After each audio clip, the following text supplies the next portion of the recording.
हाँ जी जी, आज हम आपको ना बताएंगे मैथ का जो है ना पेपर आर्ट्स ग्रुप का। तो ये बच्चे ने किया हुआ है, तो इसकी प्रेजेंटेशन और दूसरी बात जो बच्चे गलतियाँ कर देते हैं कि जिससे मैथ के नंबर कम आते हैं, तो वो चीज़ आपसे शेयर करेंगे।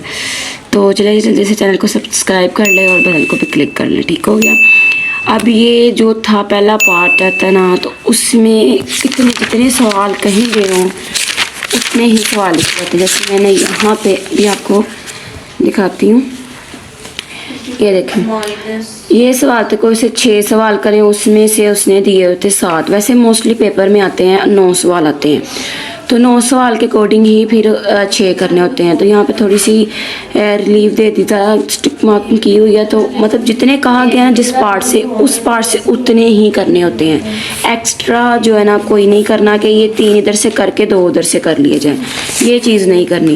तो जैसे 6 सवाल कहे थे, तो यही सवाल जैसे आपको मैं दिखाती हूँ।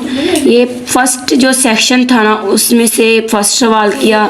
ऐसे ही आप अपनी प्रेजेंटेशन दें पेपर में और इस तरह से साफ साफ करके लिखें, तो मैं कहती हूँ कि नंबर वो आपको एग्जामिनर देगा। ठीक है।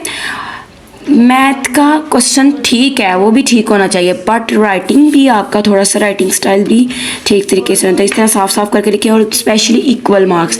जब क्वेश्चन रिपीट करना है तब जो है ना इक्वल नहीं लगाते। जैसे कि अभी इस क्वेश्चन रिपीट किया हुआ है और इक्वल लगाया हुआ है, इसका भी एक नंबर जो है ना -0.5 जो होता है। ठीक है। उसके बाद जब ये बाकी में लगाना ज़रूर है। ठीक है। जवाब भी दे दिया, जैसे भी अगर आप हर साइड बनाना चाहें तो आप वो भी कर सकते हैं। ये होगा क्लियर। देन देखिए, अब हमारे पास नेक्स्ट सवाल है। इसका सवाल का उसने स्टार्ट से ही कर दिया, इक्वल लगा दिया हुआ है। ठीक है। तो ये ठीक है, ये चीज़ बेटर है, कोई ऐसा मसला नहीं है। जवाब दें इधर, चले जो भी जैसे भी बच्चे ने कंजूसी की है, लेकिन बोर्ड के एग्जाम में आपकी अपनी शीट जैसे मर्जी आप उधर खुला लिखें। बट ये है कि अगर आपकी शीटें जो है ना भर गई ज़्यादा, तो फिर ये हो सकता है कि आपको एक्स्ट्रा शीट कोई नहीं मिलेगी, वही शीट्स प्रोवाइड नहीं बिल्कुल कर सकेंगे। तो नेक्स्ट डेफिनेशन आती है। डेफिनेशन मैं इस तरह से रिक्वायर्ड नहीं करूँगी, मैं कहूँगी कि अगर आपने डेफिनेशन इस तरह से लिखी है, ठीक है, टू द पॉइंट कर दी, भी बात क्लियर है, कोई ऐसा मसला नहीं, आपको नंबर मिल जाएंगे। डेफिनेशन जब लिखनी हो तो साथ में उसकी एग्जाम्पल जो है ना वो मस्टली होनी चाहिए। ठीक है। एग्जाम्पल हो और साथ में जो डेफिनेशन है पूरी तरीके से आप उसे बयान करें। नंबर 2 आपको मिल जाने हैं।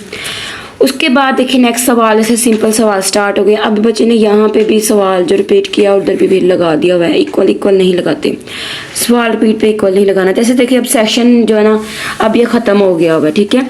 ये सेक्शन स्टार्ट हो गया, सेकंड सेक्शन स्टार्ट हो गया। ठीक है। ये सेकंड वाला सेक्शन स्टार्ट हो गया। अब इसमें जो है 6 सवाल कहा गया है। ठीक है। तो ये कैमरामैन देखे ज़रा भाई, ये जो है ना सवाल उतने ही करने हैं। ये नहीं करना कि अगर इसमें से आपको 6 नहीं आ रहे, अगले में से आ रहे, तो आप उस तरह से उठा कर लें, ये गलती ना करें। ठीक है। इस तरह साफ साफ करके लिखें। और इसके बाद हाँ जी, ये भी बात आप लोगों को पता नहीं चाहिए कि अगर आप लोगों का क्वेश्चन गलत हो गया, ठीक है, कोई ऐसा मसला नहीं, घबराना नहीं है। उधर आपने क्या करना, सिंपल सा हल्का सा क्रॉस लगाएं। इस बच्चे ने भी लगाया हुआ जैसे भी, ठीक है, कोई ऐसा मसला नहीं। सिंपल सा क्रॉस लगाएं, या इस तरह से भी क्रॉस लगा लेंगे तो कोई आपको कुछ नहीं करेगा। लेकिन ये जब गंद शंद मारना ना, मार कर से ये बिल्कुल ना करें। एग्जामिनर बड़ा तप्पा होता है पहले पेपर देख के। अब ये बच्चे ने क्या किया हुआ है, इधर इक्वल नहीं लगाए, इसलिए क्योंकि ये इधर ऑलरेडी इक्वल लगे हुए हैं। ठीक है। जब 0 में आ जाए तो इक्वल नहीं लगाने। अच्छा जी, अब आगे क्वेश्चन पे आगे। जिस तरह से यही 3 सेशन आप लोगों के इस तरह से पूरे हो जाने। ये देखिए तीसरा सेशन है, ये लास्ट वाले पे आ जाए। लॉन्ग क्वेश्चन जो है ना उसको हम देखते हैं। ये जी लॉन्ग क्वेश्चन वाले आ गए। तो यहाँ पे देखें, जो लॉन्ग क्वेश्चन है ना वो स्टार्ट होते हैं। ये है लॉन्ग क्वेश्चंस वाला, आप लोगों का ये पार्ट स्टार्ट होता है। तो यहाँ पे क्या करना है कि ये चीज़ें सारी जो है ना इस तरह से करनी है। अगर आपका क्वेश्चन 1 दिया हुआ है ना, तो क्वेश्चन 1 में उसने 2 सवाल पूछे होते हैं, एक 1 और एक 2 पार्ट, तो वो दोनों ही करने हैं। ठीक है। 9th क्लास पेपर में आप लोगों ने, आपको पता होना चाहिए 10 क्लास के, तो बट फिर भी जो गर्ल्स एंड बॉयज़ को नहीं पता चलती, तो वो चीज़ें देखें, वही सवाल आप लोगों ने करने, कोई एक्स्ट्रा नहीं करना है। जैसे ये क्वेश्चन दिया, इसको भी इस तरीके से करना है। तो ये पेपर प्रेजेंटेशन है, आप इसको और भी खूबसूरत तरीके से कर सकते हैं, अपने कट मार कर यूज़ करें, उस तरह से भी कर सकते हैं। तो इंशाल्लाह आप लोगों को नेक्स्ट वीडियो में बताया जाएगा बाकी सब्जेक्ट का भी, इंग्लिश का भी, मैथ का भी, और मतलब जो भी सब्जेक्ट्स के लिए है। तो ये आर्ट्स ग्रुप का मैंने बता दिया है। बाकी सब्जेक्ट जिसको भी ज़रूरत है आप कमेंट करें, ताकि मैं आप लोगों को बाकी सब्जेक्ट का भी इस तरह से गाइड कर सकूँ। तो मिलते हैं नेक्स्ट वीडियो में, तब तक के लिए अल्लाह हाफिज़।